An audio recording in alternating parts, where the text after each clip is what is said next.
Hey true believers, welcome back to the web, and happy Thanksgiving if you celebrate it.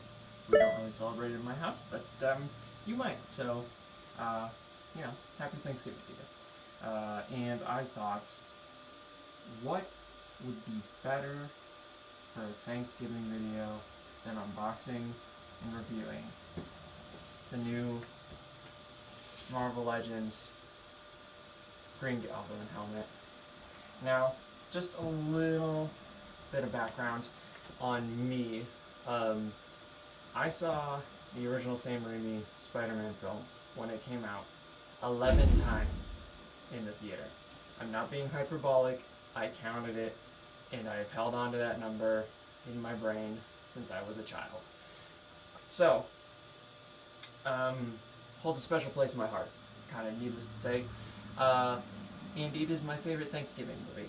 If you want to count it as a Thanksgiving movie, I count it as a Thanksgiving movie because one of the most iconic Spider-Man scenes in all of cinema takes place during Thanksgiving. So, when they announced that they were going to be releasing this, I got pretty excited. I really like the Sam Raimi Green Goblin design. Some people might not like it because it's like Power Rangers-y, but I was big into Power Rangers when it came out. So like for me as a kid looking at it, I was like, yeah, that's Green Goblin. So yeah, I was very excited when they announced this thing. Now, I do have plans to make use of it in the future because I also felt like I had to justify the price. This thing is about, I think, $130. It's expensive. It is. I haven't seen anybody unbox it, so I don't really know what I'm getting into. I don't know what the quality is going to be, if it's going to be worth that price point. So we're going to find out together. Yeah. So that's enough of me jabbering on. Let's take a look at the box. Let's talk about this thing. So, looking at the front of the box, we do see that it has the Marvel Studios and then Spider-Man No Way Home branding, which is kind of interesting. Makes sense, but it is funny to see that on a Sam Raimi helmet. Anyways, and then we do see that it says Green Goblin premium roleplay helmet, and then of course the Legends series branding. We have a nice profile, close-up like profile shot of it on the front, and then of course a much smaller profile shot of it as well. And that's really about it. Looking at the top, it's more or less the same, just we have an image of straight on of the helmet, and the sides we have that same straight on shot of the helmet, the Marvel Legends branding logo, same old. And then we do see it says film inspired deco and design. Deco and design. Taking a look at the back, it's a little more busy. We do see, once again, Marvel Studios, Spider-Man No Way Home, ties into that film, even though it's only in it for like 3 seconds. And we do see, of course, the same thing as before, Green Goblin premium roleplay helmet. We have a nice big profile shot of it, and then over on the side we do have kind of more shots of it. We do have, it says like adjustable fit, and we kind of see where it opens up in the back. Looking at the inside, this is an inside shot, you can see that there's foam, and then it does say interior detailings, so we'll see how detailed it is. And then of course we have another smaller side profile shot. But we also do see down in the far opposite corner a little advert for the pumpkin bomb, although I don't believe that's what it's actually called. I think they avoid calling it a bomb. But anyways, it just says also look for Green Goblin. And yeah, I opted out for the pumpkin bomb. I have seen videos on it. It's kind of neat. Just $60. It's cool, but I opted out. I don't intend on doing a full Green Goblin, Sam Raimi suit, so it's just kind of felt superfluous.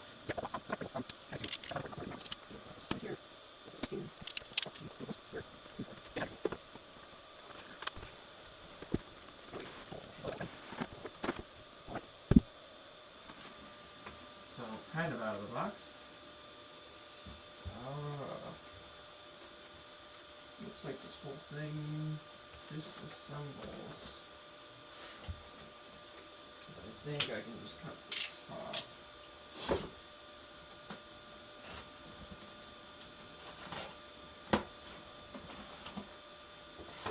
It looks more or less like it is almost entirely assembled, which I guess I should have expected. I don't know why. I was expecting more assembly being required for this thing, but it's not seem to be the case. Let's see if we can get this out. Looks like we need this guy.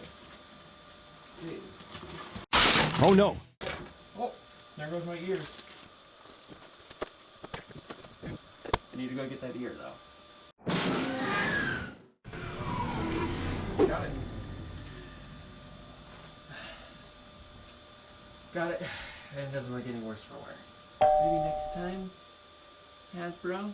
Who made this? Hasbro. Maybe next time, Hasbro, you seal the bag if you're gonna stick the ears in the bottom. Since the only way to get it out is to lift it straight up. Maybe avoid that for some people, huh? Okay. Glad we had this talk. So, here we have the beautiful Goblin helmet. It isn't. So if you know the Norman Osborn, Sam Raimi, so here it is, the beautiful Sam Raimi Green Goblin helmet. Not completely put together yet, but it looks very nice, very beautiful. One thing about this paint job is that if you know anything about this costume, or the original, it is that this green has a, I don't remember the technical term, but in layman's terms, when light hits it a certain way, it actually shines purple. Specifically in this top crest portion to mimic the look of that hat.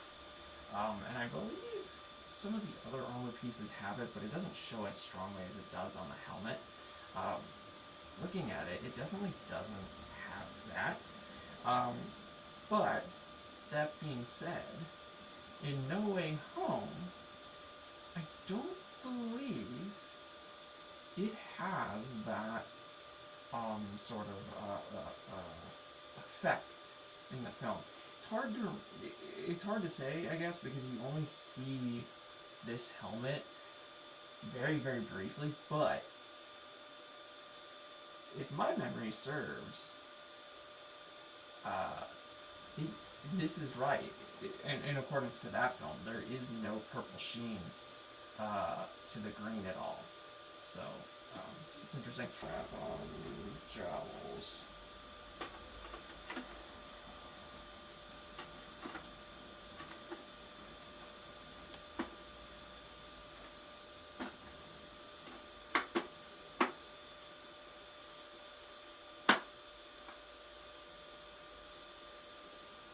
Oh, that's super easy.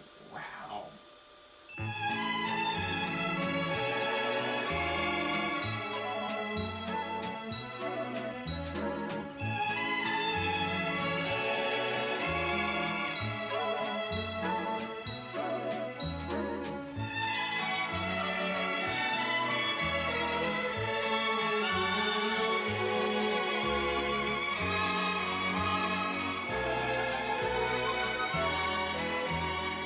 Here it is. Ears on. The right ear was actually kind of tricky, so just keep in mind, if you haven't bought this yet, but plan to buy it, you do have to put the ears on in kind of a specific order. Once the jowl pieces are connected, you actually need to finagle this piece into place very carefully first, and then start snapping in. There you go. Start snapping in everything else. Otherwise, this jowl piece, it won't snap into place properly, and it won't line up smoothly. At least not from what I was trying. Cool. What I think.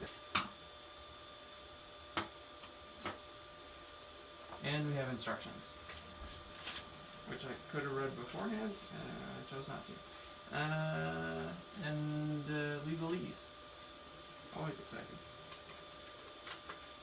Ah, yes, of course. So,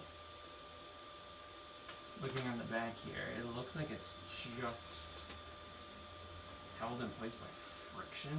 Ooh, that feels like an accident waiting to happen. Okay, so it doesn't really tell you how to put on the ears, it just says, hey, slap them on there. And then, yeah, it just tells you open it and then close it. Fantastic. Green Goblin instructions, ladies and gentlemen. Alright, so I am going to take a moment and try it out and see how it looks. Welcome, little spider.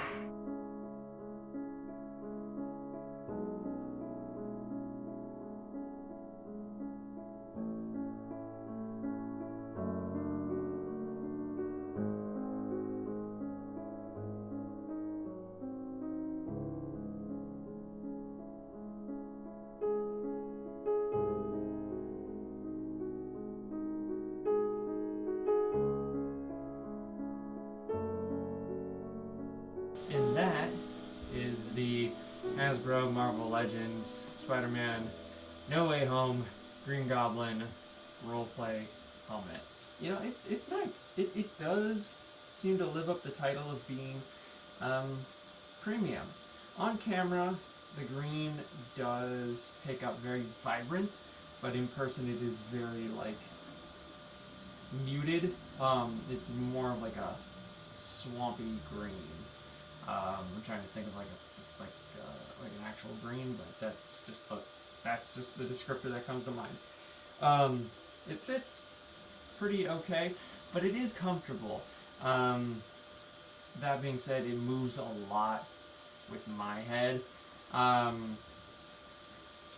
But my head is maybe on a little smaller side. My head's like 22 inches around. If I put just a little bit of foam in the back, it would sit perfect. It's really close. As long as I don't really move my head too fast or too much, it's pretty good. And even when I do, there's not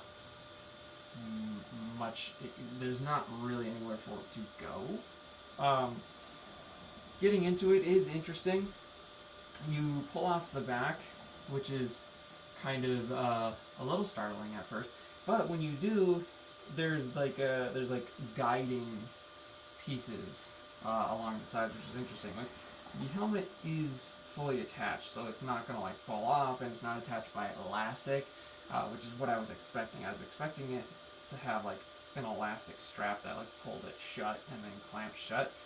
That is not the case at all. It is all mechanical, and it extends pretty big. It looked hairy for a moment there, but I just had to pull it a little bit more to get it to open up further. Like I said, my head's about 22 inches, and it fits me with room to spare. But the breathability in it is really good thanks to the vent in the front. The visibility is really good. It's kind of funny to see everything tinted kind of gold. It would have been really, really cool if the eyes lit up, though. At $130, that feels like a feature that should have been included. And I could be wrong, but the Ant-Man helmet, I believe, was the same price as this when it came out. Again, I could be wrong, totally can correct me. And that has like a light up feature to it, and it's just as nice, I would say, as this. Although this is probably, well, this might be a little bit nicer. But I feel like that would have been cool for what you're paying, $130. Yeah. The stand is whatever. It's weird because it has all the detail on the back of it, and you can't, if you're gonna be displaying it this way, so you're not really gonna see it. And if you're trying to display it from a side profile, like, it doesn't really work. So it's just kind of like weird. Like, it's fine. You know what I mean? It serves the function that it's trying to serve, I guess. Other than a few spots on my helmet specifically where there's some weird like scratches and like one little sort of indent where it looks like the actual injection molding was done. The paint is really, really good, and you know the mold itself is like really nice. The internal detailing is fine. It's super like basic. It's what you would expect. It's some, you know, basic tech looking grooves and things. You know, it's all monotone in like one color. There is an embossed Oscorp logo in the forehead, which is kind of neat. But I mean, otherwise, them touting that as like a feature is kind of like, it's like, it's fine. It's fine, I guess. But you're not really ever gonna look at the inside, so like, also who cares? So it's kind of like, you know what I mean? But yeah, I think for $130 though, it's worth it if you feel like you're going to utilize it.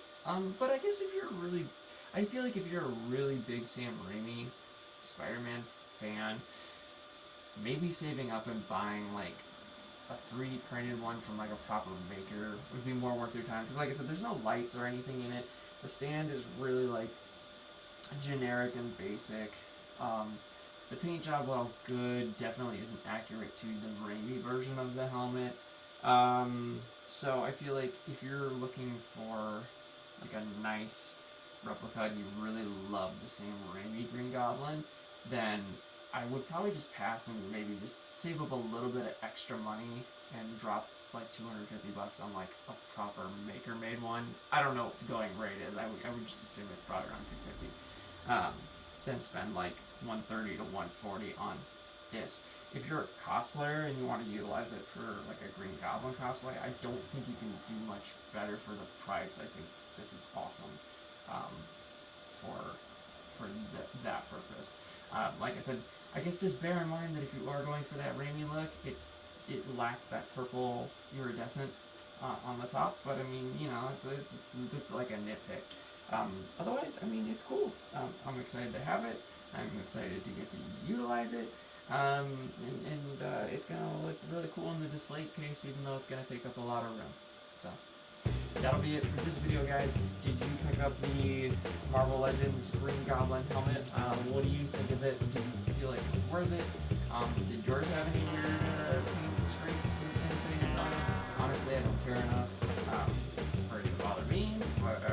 Some people, you know, you do pay good money, you shouldn't have to deal with it. So yeah, let me know down below. Who is your favorite Spider-Man villain to appear in the movies? Mine is 100% Green Goblin. Yeah, I did that first Spider-Man film. Still probably my favorite. Yeah, that's it for me, guys. Happy Thanksgiving if you celebrated, and I will see you in the next video, whatever that may be. Doodles.